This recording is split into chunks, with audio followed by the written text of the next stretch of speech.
terkait dengan peristiwa yang terjadi pada hari Jumat, yaitu kasus penembakan di rumah dinas di Jalan Duren 3 yang terjadi jam 17. Tentunya rekan-rekan semua sudah mendapatkan informasi terkait dengan penanganan kasus itu, di mana kasus ini kasus pidananya ada 2 laporan polisi. Yang pertama terkait dengan percobaan pembunuhan, yang kedua terkait dengan kekerasan, ancaman kekerasan terhadap perempuan. Dalam ini penggunaan pasal 289. 2 kasus ini saat ini sedang ditangani oleh Polres Jakarta Selatan, dan tentunya saya sudah minta agar penanganannya betul-betul ditangani dengan menggunakan prinsip-prinsip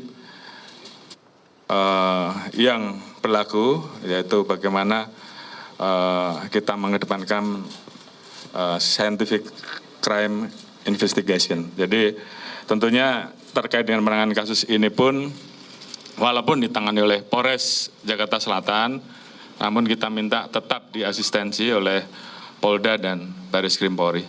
Kemudian ada satu lagi kasus yang tentunya melibatkan anggota, ya, karena memang terjadi baku tembak antara anggota dan anggota, dan kami juga mendapatkan banyak informasi terkait dengan berita-berita liar yang beredar, yang tentunya kita juga ingin bahwa semuanya ini bisa tertangani dengan baik. Oleh karena itu, saya telah membentuk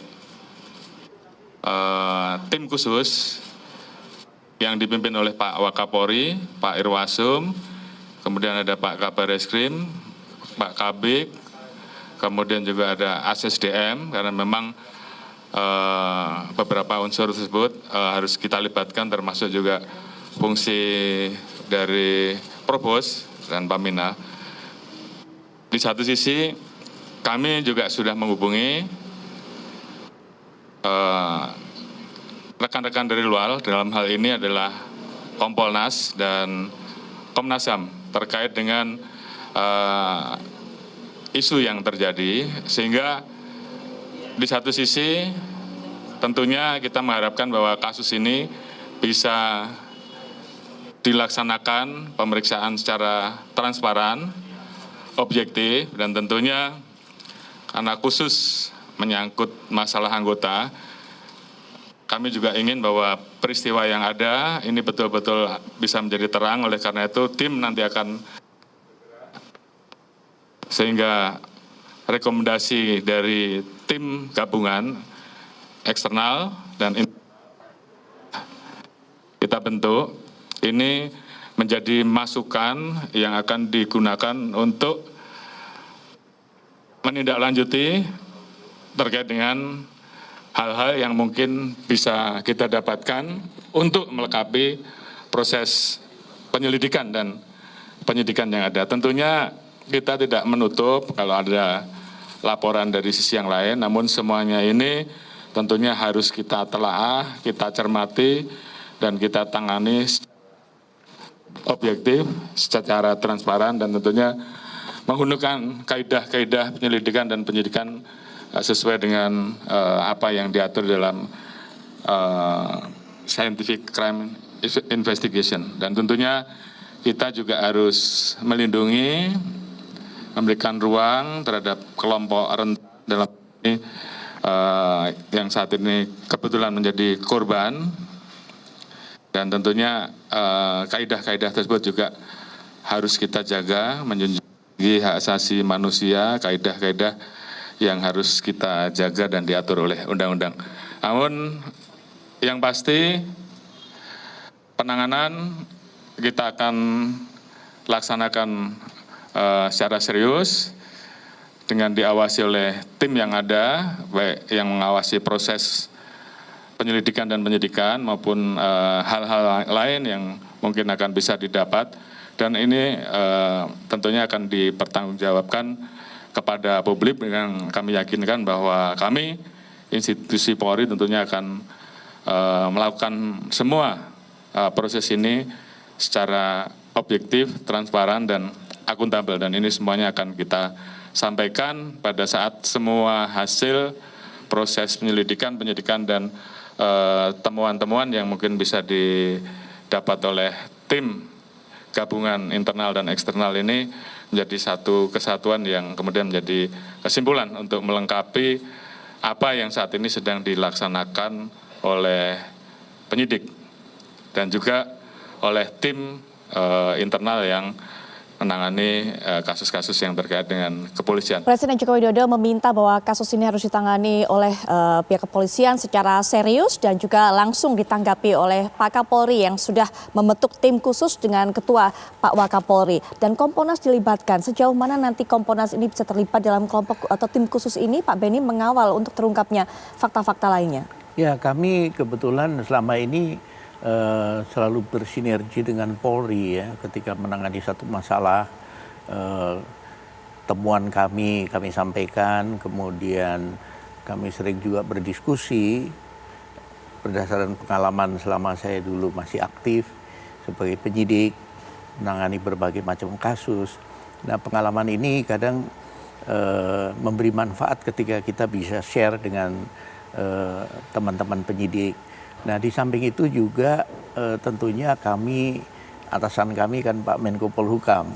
Jadi kami juga melaporkan kepada Pak Ketua, Pak Menko tentang langkah-langkah yang kami ambil. Kebetulan beliau sekarang sedang naik haji, Betul. tapi beliau sudah WA kami untuk nanti setelah beliau kembali juga akan mengadakan rapat untuk membahas masalah ini. Jadi kami ingin mendukung supaya kasus ini bisa segera terungkap, tuntas, seperti Pak Kapolri sampaikan tadi, transparan, akuntabel, sehingga kepercayaan publik nanti akan kembali. Artinya kan sekarang ini bertanya-tanya, semua bertanya-tanya, termasuk pihak keluarga. Iya, termasuk Pak Kapolri tadi sudah menyinggung banyak sekali berita liar yang beredar mengenai hal ini. Betul. Pak Benny. Betul, ya. Kami juga menerima. Betul. Betul. Tapi Pak Benny, sejauh ini apakah Kompolnas kemudian mendapatkan catatan rekor seperti apa sebenarnya sosok korban ini? Kami belum sedalam itu, tetapi kami mendengar dari staf kami yang notabene satu angkatan dengan yang bersangkutan, menceritakan bahwa anaknya itu begini. Ini tentunya juga menjadi catatan tersendiri. Bagaimana perilakunya, kebiasaannya, dan sebagainya. Baik, Pak Thomas, bagaimana melihat kasus ini juga?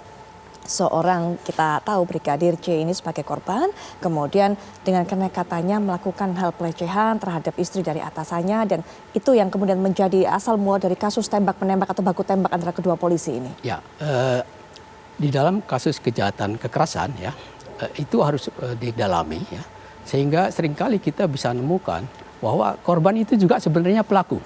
Ya, satu. Nah, ini ada hal ya, yang pasal di KUHP yang saya kira karena ini kedua orang ini polisi ya, dan saya melihat mereka sangat sigap ya, cepat menembak. Itu di pasal 48 sampai 251 ya.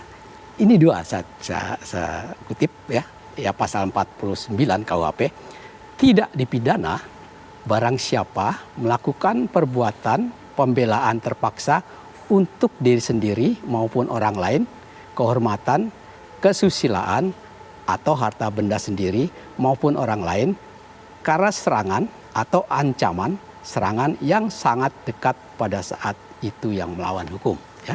Yang kedua pasal 59, barang siapa melakukan perbuatan untuk melaksanakan perintah jabatan yang diberikan oleh penguasa yang berwenang tidak dipidana.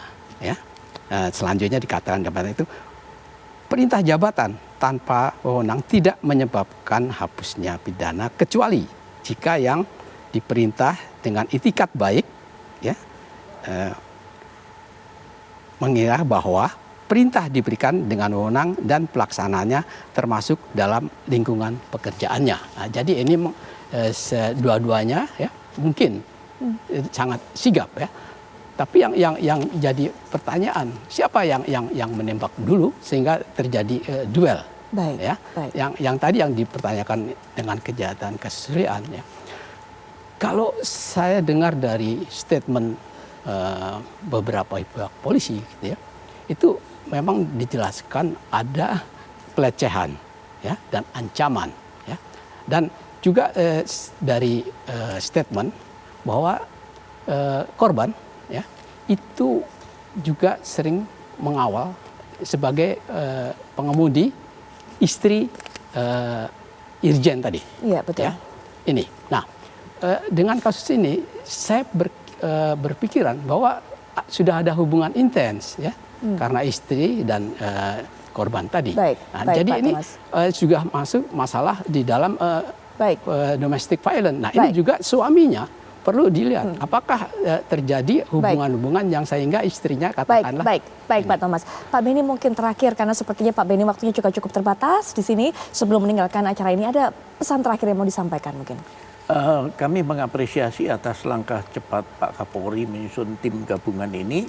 Diharapkan akan lebih cepat lagi, lebih efektif lagi, kemudian juga dengan backup kekuatan dari jajaran Bareskrim, proses penyidikan kasus ini bisa selesai lebih cepat, transparan, dan diharapkan publik nanti bisa menerima hasilnya. Baik. Dan keluarga juga nanti bisa dapat penjelasan dari para ahli, Ya. sehingga nanti bisa menerima apa yang sesungguhnya terjadi. Baik, nanti mungkin setelah jeda Mas Kiki juga bisa berikan pandangan terhadap tim khusus yang dibentuk oleh Pak Kapolri ini. Mas Kiki, termasuk bagaimana nanti tim khusus ini menjawab segala pertanyaan-pertanyaan yang saat ini juga beredar. Termasuk tadi sudah disinggung dengan liar di kalangan masyarakat, termasuk juga menjawab pertanyaan-pertanyaan dari pihak keluarga korban. Tapi nanti mungkin pandangannya Mas Kiki kita akan lanjutkan setelah jeda. Pak Beni, terima kasih sudah berkenan untuk hadir di sini dan juga memberikan catatan-catatan tersendiri. Kami akan lanjutkan setelah jeda berikut ini pemirsa.